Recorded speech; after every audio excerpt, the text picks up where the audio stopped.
Good afternoon, everyone.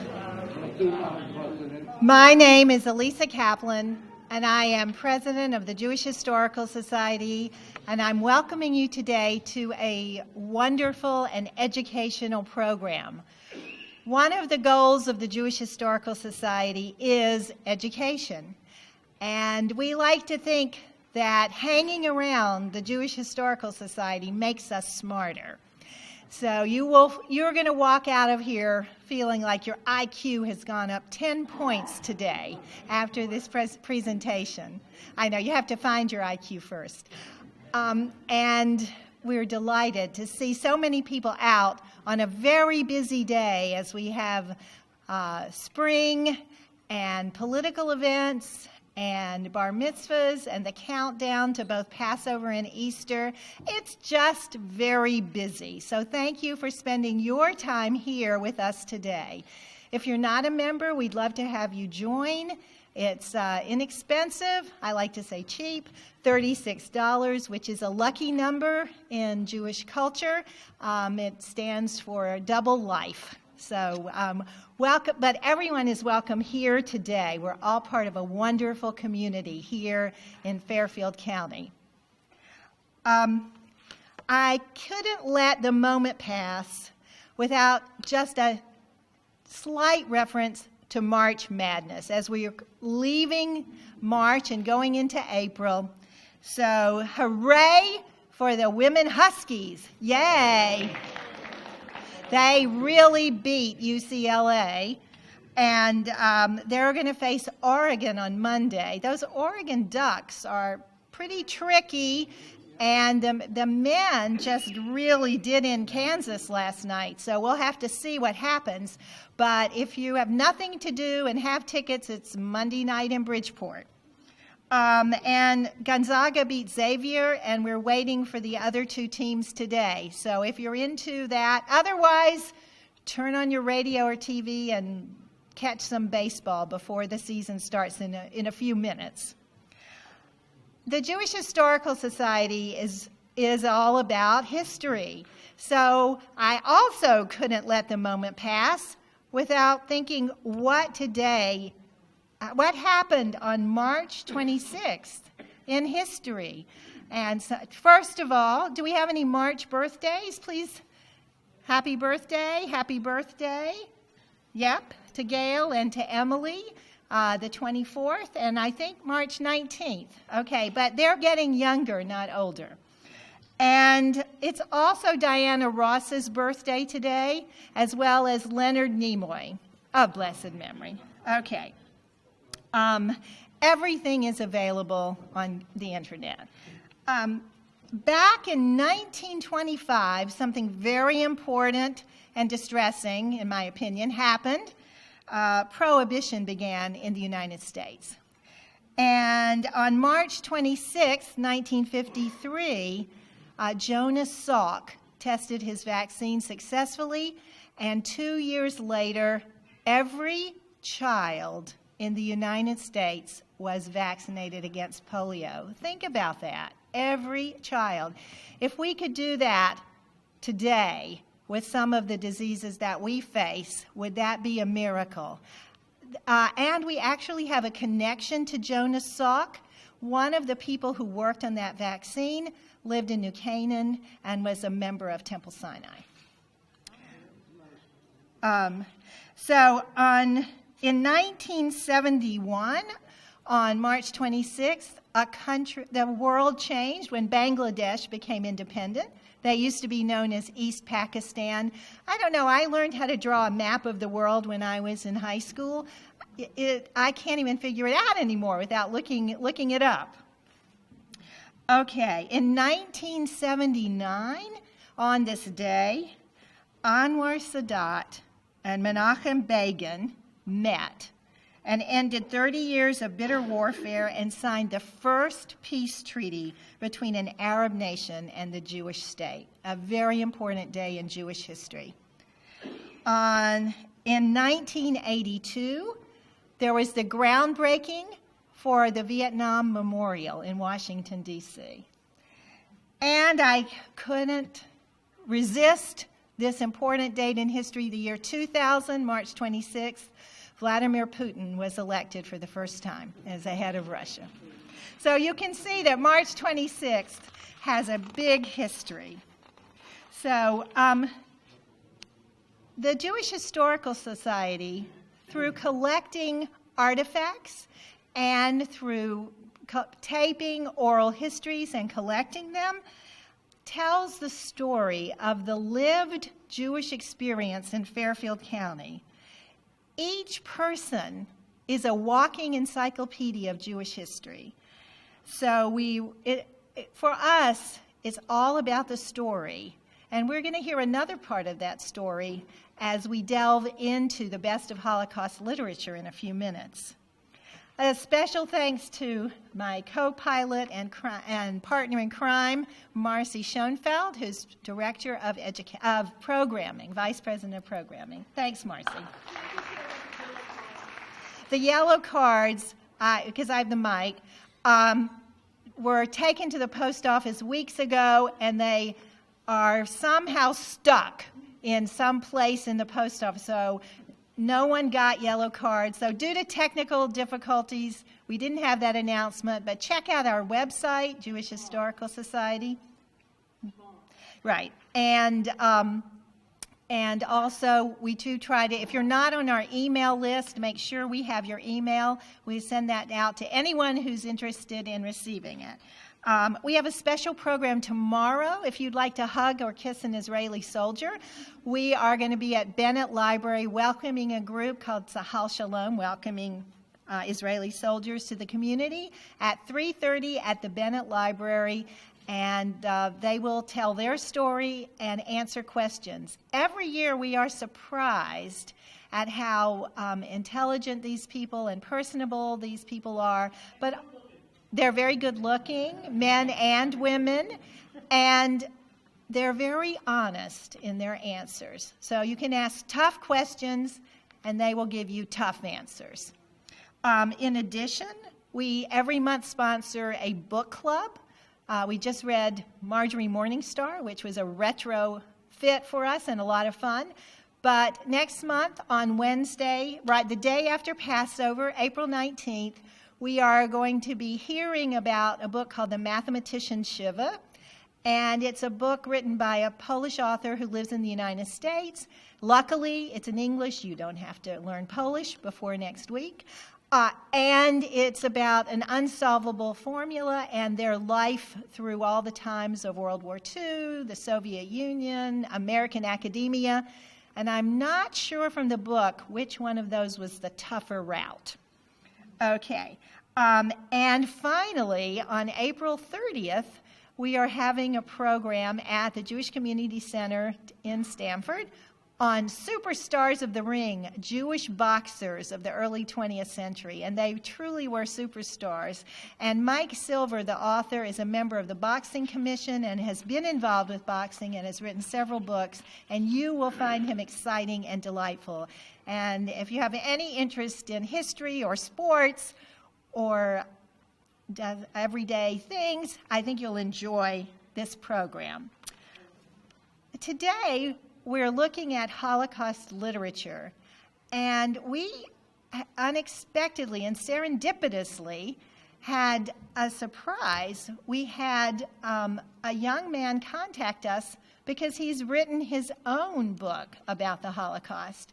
And it's an excellent book, and it's rather surprising because he's in 7th grade at Bicultural High School, and his name is Aaron Seth. And Aaron, why don't you come up and tell us a little bit about your book? Let's give him a big hand. Aaron Seth.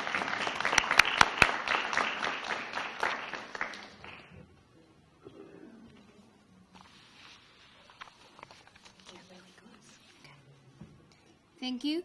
Louder, a lot louder. Hello, good afternoon. Thank you all for coming out here. I want to thank Mrs. Kaplan and the Jewish Historical Society for having me here. So, first, a little bit about me. My name is Aaron Seth. I'm the author of The Yellow Star. I am in 7th grade at Bicultural Day School. When I'm not in school, I compete in martial arts, tennis, and swimming.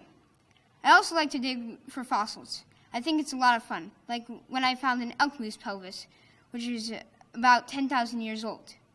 But most importantly, I love traveling around the world, exploring archaeological ruins. In every country I go to, I like to visit synagogues and learn about their history. Last year, I went to Northern Ireland, Serbia, and Stutthof concentration camp in Poland. It is very sad to know what happened there, and because of the devastations like that, and not knowing what tomorrow will bring. Aaron, speak a little slower, please. Okay. He's got a lot to say. I strive to live by a motto written by one of my favorite authors, J.R.R. Tolkien, who wrote Lord of the Rings.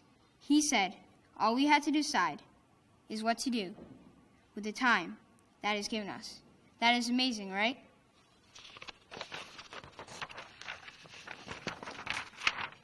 Now, I'm going to talk about the Yellow Star. What is the Yellow Star about?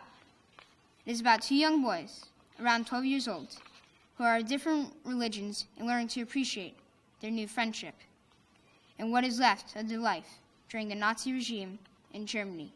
But one of them pays a high price. So what led me to write this book? When I was in 5th grade, I was bored in one of my classes. I'm not going to say which class it was. Then something made me start to think about my grandfather. I didn't know my grandfather very well. He passed away when I was just turning 5, right before kindergarten. Then I learned more about him, from my parents, my grandmother, and my uncle.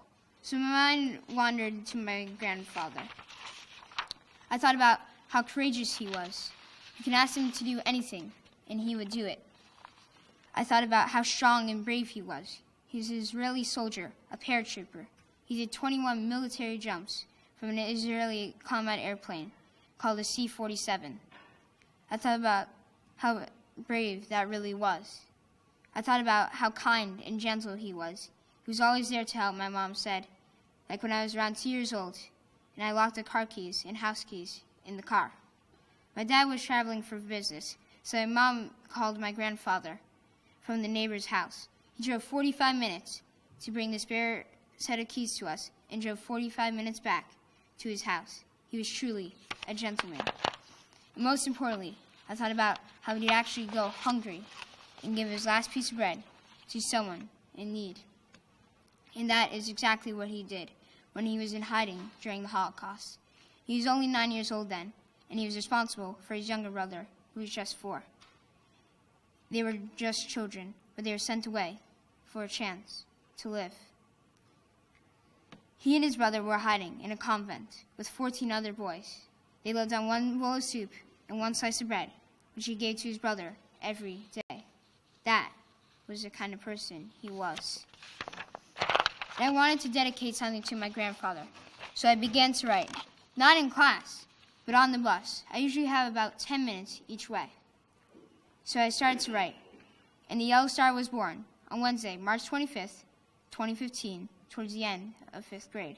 My grandfather inspired me to be a better student, not just in my classes, but in everything, in every day of my life. And I hope that when you read this book, it will inspire you too. Well, even just a little. Thank you for listening. Any questions? Great. You want to hold it up? Yeah. Aaron's mother is standing over by the door, and Aaron's sister, and there are books over there if you are interested, and you can talk to them as well.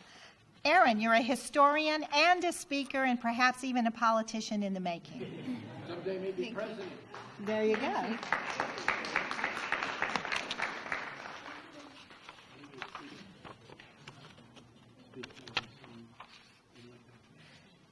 So, and now it is my pleasure to introduce 2 distinguished educators from New Canaan High School. The first is Chris Bonarigo.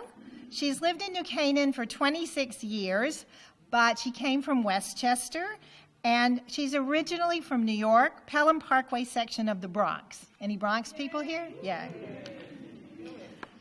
In 1973, she graduated from Manhattanville College with a BA in English, and she has teaching certifications for elementary and secondary education for New York State. She got married right after graduation, and her handsome husband is right here. You want to wave? Yeah, okay. And they moved to Boston because he was completing law school. She taught English at Dedham High School and, of course, had to get a Massachusetts certification.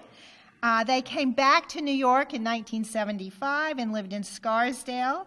And Chris taught at Mamaroneck High School, English and special ed classes. She has a master's degree in education, specializing in reading from Fordham University. At this time, while she was teaching and getting educated and doing all those other things, she and her husband welcomed 3 children, John, Michael, and Lisa, and Michael is here today. Okay.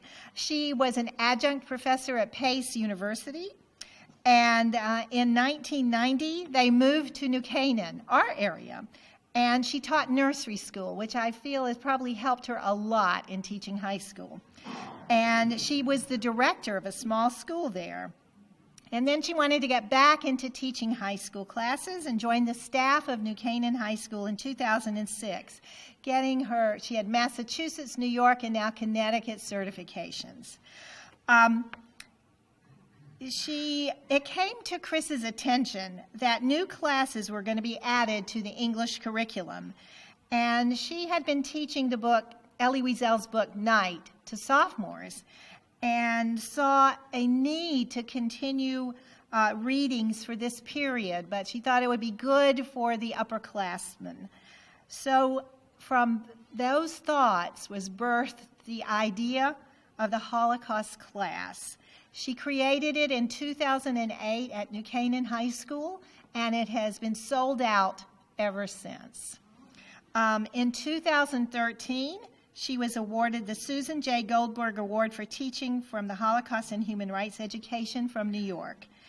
And in 2014, she and Emily were awarded the Joseph Zola Award for Teaching from Judaic Studies Department at the University of Hartford. She's part of the Educators Committee of HHREC, the Holocaust group in Westchester, and we are delighted that both she and Emily are board members of the members of the Jewish Historical Society. Chris decided to retire from teaching, but is still extremely active, and they have welcomed their first grandchild, Joseph Magnus. That's Chris. Come on down, Chris. Let's give her a big hand. While I introduce Emily, Emily is from Ashford, Connecticut, and I had to ask her and her parents where that is, and it's kind of east of Storrs. Emily's parents and aunt are here, so we welcome them.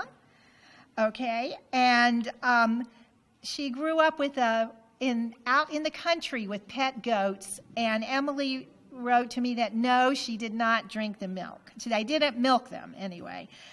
Emily has 3 degrees, all from the University of Connecticut, a BA in English, BS in Secondary English Education, and an MA in English Curriculum and Instruction. And believe it or not, Emily has taught high school English at New Canaan for 7 years. So Chris recruited Emily to join her in teaching literature of the Holocaust, and together they won the Joseph Zola Award and from the Maurice Greenberg Center for Judaic Studies in Hartford. She was also honored as an emerging leader in the Jewish community by our very own Jewish Historical Society for her work in Holocaust education and her leadership in schools. She served on the planning committee for Greenberg Center's annual Holocaust Educators Workshop. She's traveled extensively for work and pleasure. She just got back from Iceland and Atlanta. She's been to Israel, to Yad Vashem, and she currently serves advisor to the New Canaan High School Model United Nations Club, and she's a faculty chair. And in her spare time, I find that hard to believe there is any, she likes to read, hike, cook, and she is working on her skydiving license. It's a pleasure to introduce Emily Hernberg and Chris Bonarigo. You're in for a real treat.